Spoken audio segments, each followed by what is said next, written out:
স্বামী আদেশ করলে কি শ্বশুর শাশুড়ির সেবা করতেই হবে? সেবা করতে গিয়ে অনেক সময় আমি অসুস্থ হয়ে যাই, এক্ষেত্রে ইসলাম কি বলে?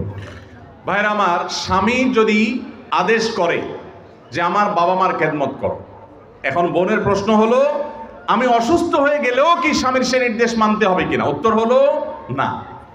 যদি এই পর্যায়ের হয় যে আপনি শ্বশুর শাশুড়ির সেবা করতে গিয়ে আপনি সুস্থ না থাকেন, এই পর্যায়ের আপনার সেবার প্রশ্ন আসে, তো আপনি নিজেকে অসুস্থ করে ফেলে তারপরে শ্বশুর শাশুড়ির খেদমত করতে হবে, এত কঠিন নির্দেশ ইসলাম আপনাকে দেয় নাই।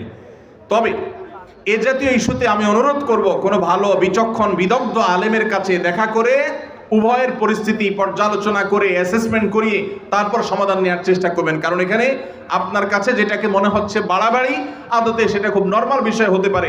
এই জন্য তৃতীয় পক্ষের কারোর সহযোগিতা নিলে সেটা সবচেয়ে ভালো হয়। এই প্রশ্নোত্তরের সংক্ষিপ্ত সেশনে আমরা অল্প কথা উত্তর দিয়ে গেলে আপনার ভুল বোঝার সম্ভাবনা আছে। সেজন্য কোনো দক্ষ আলেমের কাছে, বিচক্ষণ ইমাম সাহেবের কাছে গিয়ে দুজন মিলে তারপরে পুরো অবস্থা জানাবেন।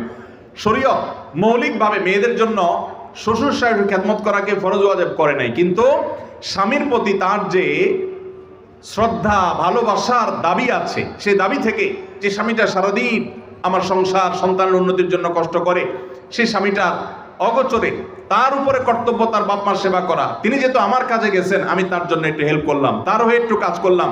তাছাড়া মা বাবার মতো বয়সী মানুষ, তারা যখন আশেপাশে তাদের সেবা করার মানসিকতা থাকা দরকার। কিন্তু সেই সাথে এটাও ঠিক যে আমাদের সমাজে অনেক শ্বশুর শাশুড়ি আছে আস্ত জোয়ান তাগড়া সুস্থ সবল, এরপরও সে আশা করে বসে থাকে বৌমা সব করে দিবে। এটা খুব বাজে একটা অভ্যাস। অনেক শ্বশুর শাশুড়ি আছে, তারা মনে করে বৌমা ঘরে আসছে মানে হলো কাজের মেয়ে ঘরে আসছে, অতএব আমাদের এটা বাই ডিফল্ট পাওনা হয়ে গেছে। এটা খুবই বাজে একটা উদাহরণ।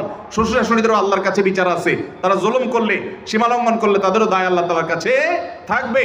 নিজের মেয়েটা তাকে দিয়ে কোনো কাজ করায় না, আরেক ঘরের মেয়ে আসছে তাকে দিয়ে সারাদিন গাদা খাটনি করা, এটা জুলুম।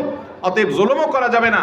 আবার বোনরা শ্বশুর শাশুড়িদেরকে ইগনোরও করবেন না। আল্লাহ তাআলা আমাদেরকে আল্লাহর নির্দেশকে যথাযোগ্যভাবে মানার তৌফিক দান করুন।